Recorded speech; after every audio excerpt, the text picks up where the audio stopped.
Hi everybody. It's been a hot minute since I've been on. This is Shannon from Nana's Workshop, and this is Garden Talk. You guys have probably gotten over the holidays for now. The new year is coming up soon, in just a few days. But I just wanted to talk to you guys a little bit about now is the best time to start planning your garden, looking at what was working, what did not work, just take a walk around your garden before it gets too cold if you're from the Midwest or a colder region. Take a walk and look around and see if you want to put in new plants in a certain area or take some out or shift some that weren't working in one area. You can put them in another area or vice versa. Take a look at your shrubs and your trees and see if there's any damage or if you have an insect problem. You can nip that in the bud in the spring, but right now, in a few weeks, those trees are really going dormant. So now is a good time to start pruning or plan on pruning. And what I like to do actually is go out with a ribbon, or you could do it with colorful yarn. The birds like the yarn anyway. But tie it on the branch that you want to cut, because it's easier to see that tree foundation, the skeleton of all the branches, and see which one needs to be taken out or pruned, the rubbing ones or one that is hanging off low. And you can mark them and start cutting them in January and February when it's really dormant and you're not going to harm the tree and it does not promote growth, because usually if you start cutting in the spring, it promotes growth, and it's just not a good time because of insect problems start to burrow in those areas. This way the tree is dormant and it is not active. So you can trim out those bad branches, crossing branches, branches that you don't want. You can start trimming up your tree, but only take 25% of the branches off at a time. I have already marked mine, so I know what I need to go out and prune. And that leads me to the next thing. When you're planting your garden, if you're planning to bring up those branches, it's going to leave a little bit more sun on the ground. So you could probably plant more sun-loving perennials or annuals, whatever you prefer, whichever you're going to put in. Now, my garden is already established, which you've already seen in the previous videos, but there's an area I'm going to work on. So I kind of you can sketch out your garden if you haven't even started on a garden. Sketch out your area, take measurements so you know how much area you have to work with. Because when you start to plan your plants and your trees, you're going to need to know how much space you have, because each plant, when mature, you're going to need to know how much room they're going to take up. You don't want to plant a 3-foot bed and have 4-foot wide shrubs being planted in that. It's not going to work. They're going to get crowded and it's just not going to work. So I just did a quick sketch of my overall. It's an aerial view and it's a rough sketch. It's not perfect or anything like that by no means. So here's my deck, and it does face the west. So my sun, on the setting sun, comes this way into the garden and it's very hot. Now I took out a tree here already. Is that the one? This one with the X. I took that tree out already because I have plans for this area this spring and summer. And so I want that tree gone now while it's dormant. And I don't know if I'm going to replace it right away, but I know I wanted to open that area. I took out some dogwood limbs that were too overshaded. There is some hostas in here, but I did leave enough for them to be shaded when it gets hot. That's going to be the main area that I'm going to work on. The other spots, this is my pergola area where all my hostas are.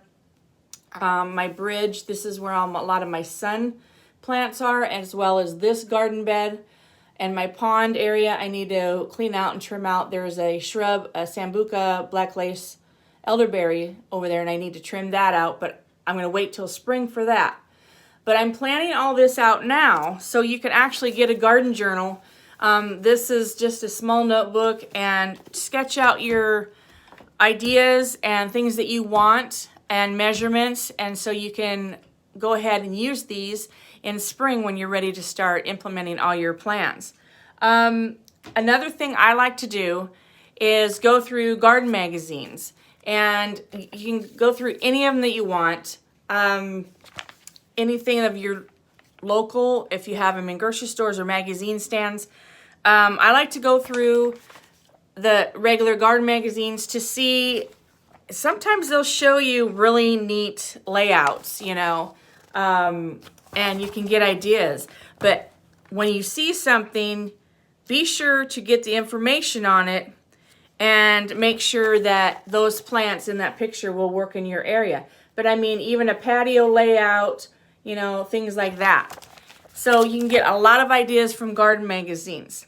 Another resource that I use are plant magazines to order from.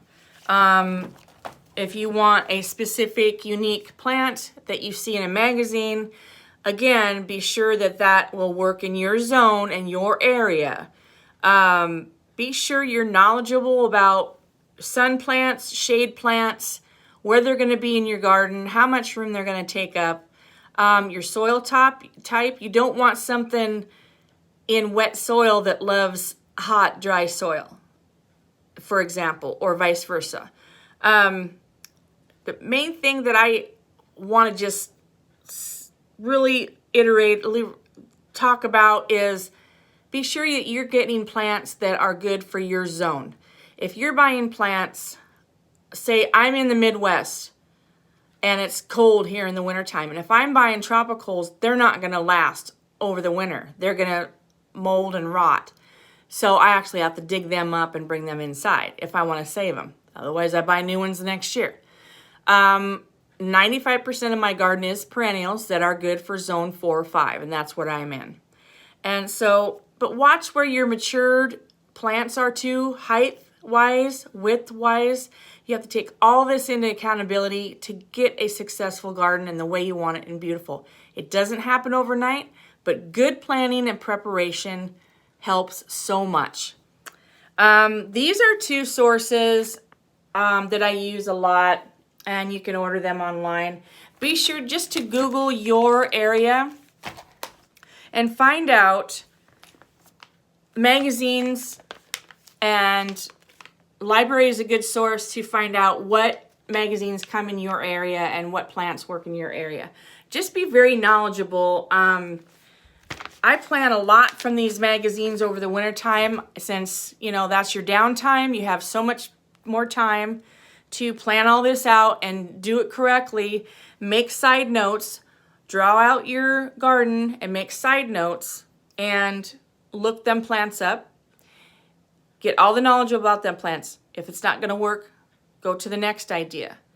If you are having problems planning things out, if you know the people that run the local nursery, they're always willing to help you out. You know, I know if they're closed through the winter time, maybe sometimes they're available online and they will love to answer your questions. Now we have an extension service which is full of knowledgeable people with the university here in my state, and they will answer they have people that know bugs, trees, plants, soil, everything that you ever have any questions about. The best place to go, the best resource to go is an extension service or university about agriculture or anything like that in your area. So it's the best way you could plan out a garden if you have any questions about anything, or if you have any problems with current plants or trees. They are always willing to help you out. If you send them good pictures, they could probably help you figure out what's going on and tell you what to use to save the tree, or you might just have to get rid of that. If you make note, if you're taking pictures of your garden, or if you did during the summer as it was growing, I like to do that, and I keep them in a portfolio, and I go back when it's in the winter time, I go back and look at those and see what I didn't like that plant there. So I will make a note that I want to move that plant somewhere else, or I want to dig that plant out and replace it with something that's going to work. So all of this leads up to great gardening and great success in it. Another thing you could do is, while things were growing, if you were noting as you drive around your neighborhood and you see your neighbors, if you see a tree or a shrub or a plant, don't be afraid to just ask them, you know, hey, what's the name of that plant? Because if it's growing there, it'll more than likely work in your area, in your garden as well.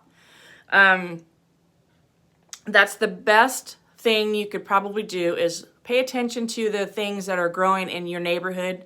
And if you like something, you can order online or get it at your local nursery. Make notes of it, and then so when that nursery opens, you can go in and see if it's available. If it's not, now actually is a good time to start ordering out of your magazines. They usually send out a spring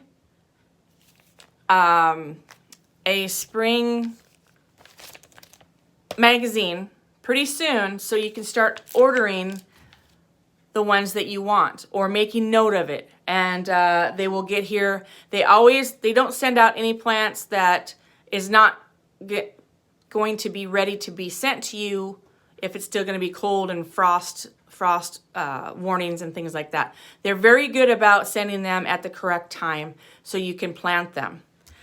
You may have to set them inside for just a little while, but it's not a very long time.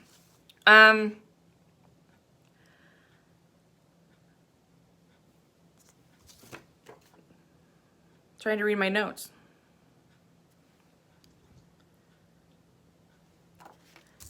So that's about it, guys. To reiterate, take notes, make sketches, write down ideas, look at magazines, get ideas of the plants that you like. If you like, say like I'm in the Midwest and I like a tropical plant, I can plant that, but I have to wait till it's very, very warm and the ground is very warm. Wait for that ground temperature to raise.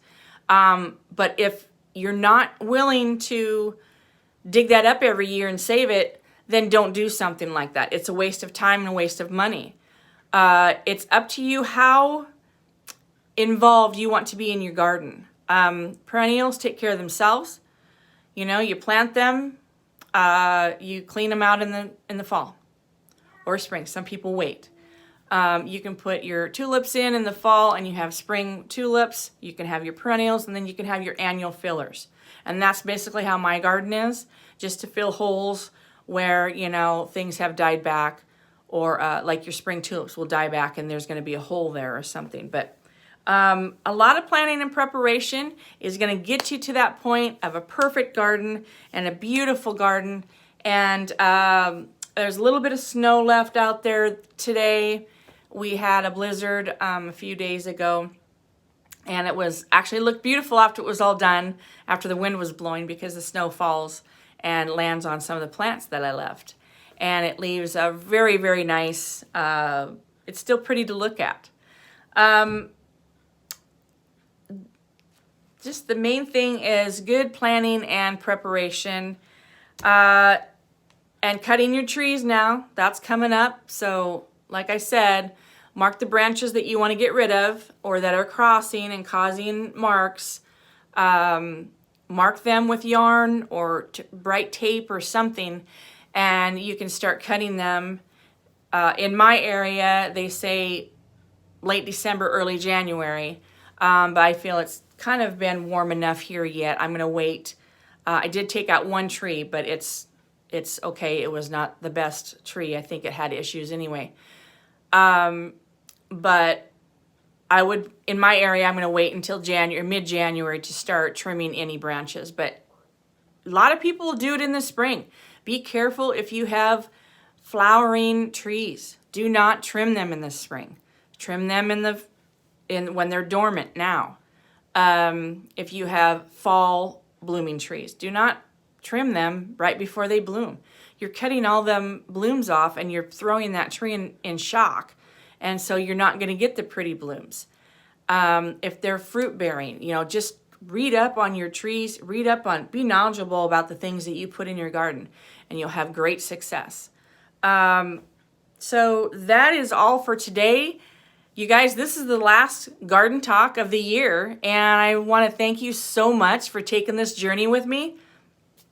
I appreciate you all so much, and thank you so much for watching my channel, and I hope you tell people more about it and subscribe to Nana's Workshop here on YouTube and watch Garden Talk. And I also have other videos that I'll be adding, painting and crafting and things like that as well. So I hope you enjoy this, and I hope it's been helpful for you too, and I hope you tell your friends about it and come subscribe to my channel, Nana's Workshop. And this is Shannon from Garden Talk. You guys have a good night. Happy holidays. Have a good year. God bless you all. Bye-bye now.